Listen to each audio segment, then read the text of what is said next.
Hey, if you can remember, I reviewed the Batman Arkham Asylum demo a little while back, and I got the game. I got it last night. Um, I already beat it. Uh, it's actually fairly long, but it's just I didn't stop playing it because I got addicted. But I got it for Xbox 360. Um, Basically, I told you like everything through the demo. So if you want to hear more about like the controls and stuff, go to the demo video I have. But going on to the game, I'm gonna really just review it, not like the story of it, or if that makes sense. I don't know. But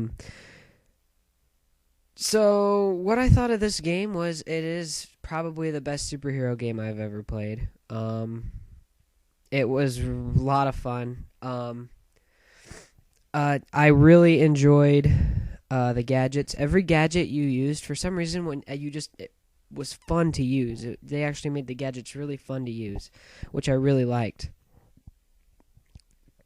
And I also liked they have a scan mode, not like the through the cowl, but like there's a mode that you hold down a button and it will scan the perimeter of the area, and you have to find, basically I'll tell you the whole thing.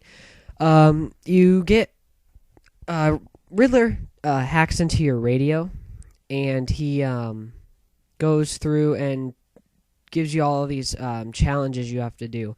Like you have to, he has riddles in each section of the asylum, and he has trophies laying around in hidden areas, and he has recordings of some of the villains during, like, while they're in the asylum, like recordings, interviews, and stuff.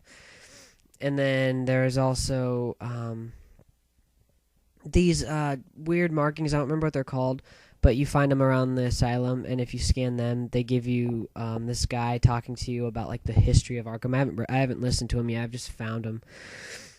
And is that all? I'm trying to think if. Oh, there's like Joker teeth, the chatter teeth. They go around. You have to hit a lot of those. I think there might be one more. I don't remember, but I'm sorry if there's one I forgot. But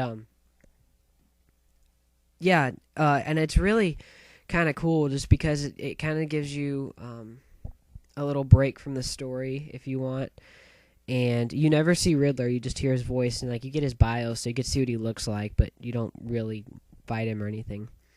Which I think is pretty cool, because I don't consider Riddler like a fighting villain. I consider him just like never being touched, but always just toying with Batman through his mind. So that was cool. And well, so you're going around finding all these things, and kind of forgot what I was about to say. But yeah, it's fun. I really what I was trying to think of. They have this. You'll go around in riddles. You have to find like scenery, basically, that fits the riddle. For example, there's one about Harley Quinn. I don't remember what the riddle says, but it says something about him and Harley Quinn. And so you go into the medical facility, I think it is, and you find her office, and you go and break into her office, and you find all of this Harley stuff. You find like her old costume, because she got a new costume in this game, and you find her old costume, and you find just pictures and stuff, and I think that's cool. And there'll be sometimes you'll scan something and it will give you a bio of a person you've never even heard of that's from the Batman universe. I thought it was really neat. They had one that had Firefly, and I really like Firefly. And they have bios for almost every villain you can think of. They have a bio for them. I think my favorite villain besides Joker is Scarecrow. because they really made Scarecrow creepy in this, and they made him pretty neat to you don't necessarily fight him, like fist fight him, but with your mind you fight him technically. And there's some trippy stuff with him. And after, like, you do this part where it's like turns into like a side scroller, and you have to hide from his like gaze or whatever. But you have to do that 3 times, and I thought about the 3rd time. I was like, okay, this is getting a little edgy, but it was still fun. But the trippy scene when you first meet him is really, really neat. And what else is there? There's a lot of just really cool Batman history that you can find in the game that I think is really funny. If you don't know it, it doesn't matter. Like it's not like it'll affect the game or anything. But if someone's a big Batman fan and they play this game, they'll find stuff and you'll be like, "Oh, that's funny. I can't believe they actually put that in the game." And so that's pretty cool. And I never got bored of the story. I always had fun. Everything I did was just a blast to do. And I'm kind of talking about the good parts of this. And there's just a lot of you can tell they put a lot of effort into this game. It's not like one of those. I feel with all superhero games, people are, when they get them, they're like, "Oh, we can make a Superman game. Let's just do this. Oh, I'm getting kind of lazy. I don't really want to do it anymore. Okay, let's just send it out." That was Superman 64. And so they actually took all their time on this game. It really has. I would like to point out the music is really neat because it has music from, it feels like it has music mixed together of the Batman films. Like you can hear some of like the operatic music from the Tim Burton films.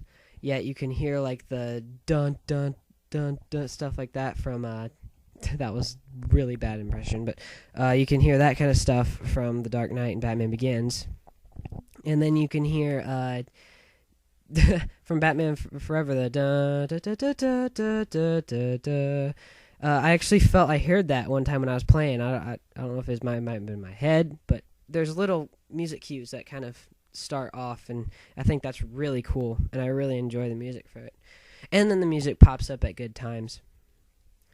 The graphics are amazing. The mouth movements are funny. Like, they're not like the best. They're okay. And just the environment is really neat. I really, really enjoyed the Batcave that they had, that you go to. That was really, really, really cool. And I'm going to talk about that in a second here. I'm going to talk about more about that. But it's just really cool. It really felt like you're in the Batcave. And I thought it was just really cool. Now, I wanted to kind of talk about, at the end of this review, I wanted to talk about the one thing that really brought me down about this game that I really did not like, and that's after the campaign. All you can do is go back to the campaign after you beat, the final boss, and you go and all you do is find things. You just gotta find the rest of the Riddler challenges. And I know you got the challenge mode where you can fight and sneak, but I wish they made it so you could have respawning villains every time you enter. I thought that would be kind of cool because you could keep playing. And your costume gets torn up during the time, and I wish you could change that around a little bit. And some of the places are a little harder to get to. Like, they get covered up, so you have to find different areas to get through them. And I didn't really like that just because I felt it was really annoying because some of them I thought I couldn't even get through at first. And there's nothing to do in the campaign after you beat it, and it was really frustrating. Besides finding the Riddler stuff, which I'm still doing, but it's just boring because you just run around. So that's the one fault of this game. I thought it was a fun game. I thought it was a great game. Like, I think a lot of people do. I suggest getting this game if you're a big Batman fan. I suggest if you're a big superhero fan. And I suggest if you like just video games in general. It's a really great game. So that wraps up this review, and I'll see